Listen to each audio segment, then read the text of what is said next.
Hotman Paris memberikan pandangan hukum terkait skandal yang melibatkan 16 mahasiswa Fakultas Hukum Universitas Indonesia. Meskipun tindakan tersebut dianggap sangat tidak sopan, Hotman Paris menilai kasus ini masih berada di area abu-abu secara pidana.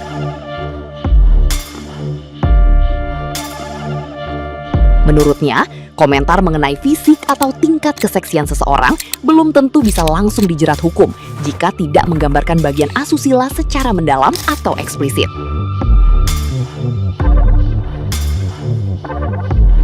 Persoalan etika dan hukum pidana merupakan dua hal berbeda yang seringkali disalahpahami oleh masyarakat luas dalam menanggapi kasus viral ini. Hotman Paris menjelaskan bahwa selama percakapan tersebut tidak menguraikan detail, perbuatan tersebut kemungkinan besar hanya akan berakhir sebagai pelanggaran kode etik di lingkungan kampus.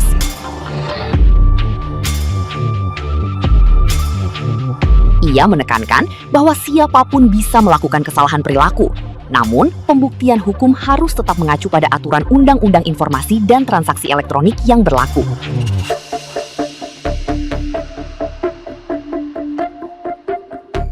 Nah, gimana nih menurut netizen yang terhormat? Silahkan berkomentar ya.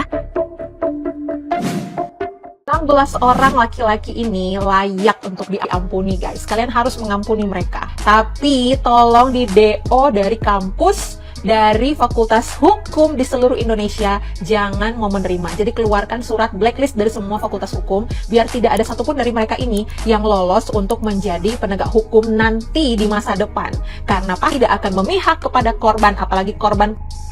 Diam berarti dikabulkan, diam berarti konsen. Sesat, nggak ada akhlak, nggak punya. Jadi tidak usah.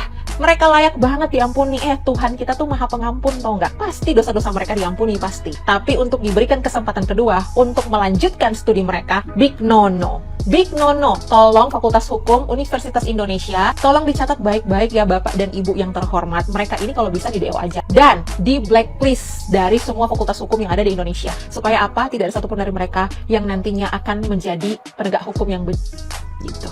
Dan tolong atensinya bagi setiap orang tua. Besarkan putra-putra kalian itu dengan baik, ajari untuk menghargai wanita, menjaga pandangannya, menjaga pikirannya, supaya tidak kotor dan jorok melulu isinya, dan mengobjektifikasi wanita. Supaya apa? Supaya ketika mereka besar nanti tidak menjadi salah satu dari 16 orang ini, ya. Dan stop deh kalian ngurusin melulu baju korban.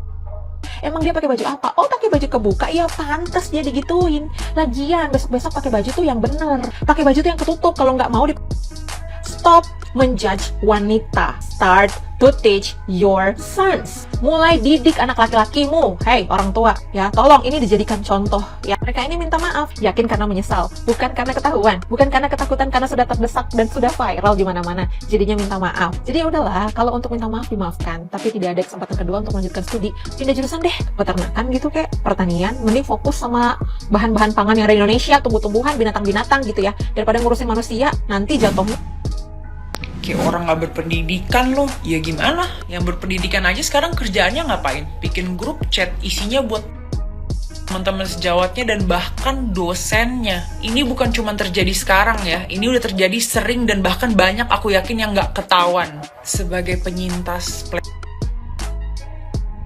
juga denger banyak cerita-cerita dari penyintas lainnya, dan bahkan pernah terjadi di SMP ku sendiri, bukan keangkatanku pada saat itu ya, tapi ada sebuah angkatan dimana kayak ini lingkup pertemanannya cewek cowok berbaur banget, namanya juga masih bocah ya, masih ngebolang bareng-bareng, main basket bareng-bareng. Biasanya yang cowok-cowok ini setting up kamera di dalam tempat pensil, terus ditaruh di pojok-pojok koridor sekolah supaya bisa ngerekam celana dalam temen-temen yang perempuan. Bayangin nggak? Muak banget dengernya. Dari situ nggak tahu sih endingnya gimana ya, karena aku juga cuman denger sedikit simpang siur dari penyintas gitu. Penyintasnya marah cerita ke aku gitu. Tapi yang aku tahu ya besoknya mereka masih sekolah, palingan cuma dipanggil ke BK, tapi besoknya masih sekolah, masih bisa ya melanjutkan kehidupan dengan biasa aja. Jadi dengan hormat ya kepada para orang tua yang anak-anaknya tuh ada di dalam grup chat itu. Pak, Bu, kalau menurut saya ini kesempatan emas banget buat Bapak Ibu bertobat ya. Hit that reset button on your parenting style. Stop proteksi, stop lindungin anak-anak kalian. Hold your son accountable. Karena yang bikin mereka sampai ke titik ini karena kalian gak hold your son accountable gitu. Or daughter ya, gak menutup kemungkinan perempuan juga bisa gitu. gitu. Karena setiap kali aksi yang dia perbuat gak ada konsekuensinya, kan dilindungin. Oh, merasa disayang. Aku mencuri malah dikasih hadiah, malah dikasih permen. Oh, gak apa-apa, udah jangan mencuri lagi, ini permennya. Akhirnya makin lama makin terus aja dia ditoleransi kan makin panjang tuh ujung toleransinya tuh makin panjang tuh. Jangan sampai nanti bapak ibu yang nyesel waktu anak bapak ibu tiba-tiba perempuan. Jangan sampai deh Pak Bu, mendingan sekarang nih kesempatan emasnya. Jangan dilindungi, jangan diproteksi. Hold your son accountable. Realitanya banyak orang yang kerja di dunia hukum, mereka lah yang melanggar hukum tersebut. Karena apa? Karena mereka paham pasalnya berapa, bagaimana mereka akan berargumentasi dengan kalian, bagaimana cara mereka menolak apa yang kalian bilang. Dan kalian ini adalah orang yang gak paham tentang hukum tersebut. Dan di kepala kita, orang-orang yang kerja di hukum, itu justru mereka lah yang menegakkan hukum salah. Orang-orang yang kerja di hukum, ya, banyak orang yang titlenya itu SH. Suatu saat mereka mungkin akan menjadi pengacara. Tapi kalian tahu nggak, job description pengacara itu apa? Mereka membela kliennya. Kalau misalnya kliennya ini adalah penjahat gitu ya, pelaku mungkin pernah menghabisi nyawa orang, mungkin bahkan berantai. Itu kalau mereka di-appoint, mereka mau ambil jobnya dan dia harus ngebelain. Jadi nggak ada gitu ya di kepala kita orang yang kerja di hukum atau sekolah hukum, mereka akan menjadi penegak hukum. Karena lawannya hukum apa? Ya hukum juga kan, penjahat kan. Dan orang-orang ini akan selalu ada. Dan kita harus mau juga mengakui satu hal, reputasi hukum yang ada belakangan ini seperti apa. Orang-orang di luar sana dengan kelakuannya, mereka juga penegak hukum, mereka juga kita pikir orang yang bekerja di hukum. Ada yang lupa dengan istrinya nikah lagi, terus dia lupa bagaimana mungkin kelakuannya di luar sana dengan yang itu juga banyak gitu ya. Ini di luar hukumnya loh, di luar ilmu hukum yang dia tahu, tapi kelakuannya mereka seperti itu. Dan kita terlalu mendewa-dewakan orang-orang seolah-olah mereka itu SH, mereka itu tahu hukum, mereka itu penegak hukum. Enggak semuanya. Banyak orang yang kerja di hukum itu justru mereka lah yang tahu bagaimana cara melawan hukum tersebut. Dan orang-orang yang seperti itu menjadi mentor anak-anak muda ini. Anak-anak ini kan ngeliat ya, oh ternyata enak juga hidup seperti itu ya. Mereka terinspirasi dan mereka mau. Dan anak-anak ya ABG yang seperti itu tuh banyak banget.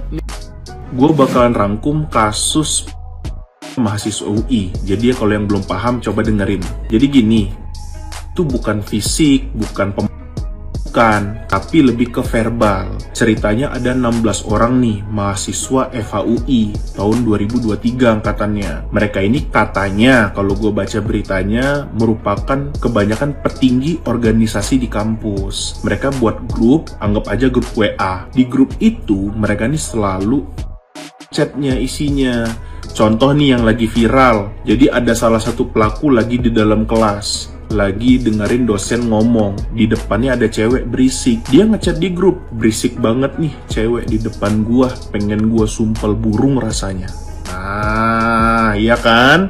Habis itu ada lagi di bawahnya, gua lagi duduk nih, tegap lurus, persis di depan pantat. Ada yang balas di chat itu, bentuk W nggak? Iya kan?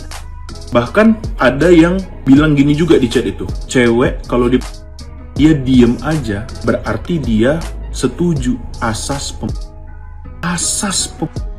Kok bisa dia kepikiran itu? Gue juga fakultas hukum soalnya. Jadi anak-anak goblok kayak gini mending langsung di DO. Nggak usah pikirin boleh apa nggak, DO aja. Kredibilitas nomor 1 kan. Jadi entah nggak tahu gimana ceritanya, ini screenshot chatnya viral. Ketika viral, 16 orang ini itu minta maaf ke grup seniornya, ya, ke grup senior. Setelah minta maaf, malah makin ke blow up kasusnya. Makanya itu 16 orang dipanggil untuk sidang. Itulah yang video-video viral di TikTok kalian. Mereka dipanggil untuk sidang untuk apa? Ya untuk mempertanggungjawabkan itu, omongan-omongan mereka itu yang di grup itu. Bahkan di grup itu nggak cuman mahasiswi aja, dosen, ada juga stranger, orang yang nggak kenal.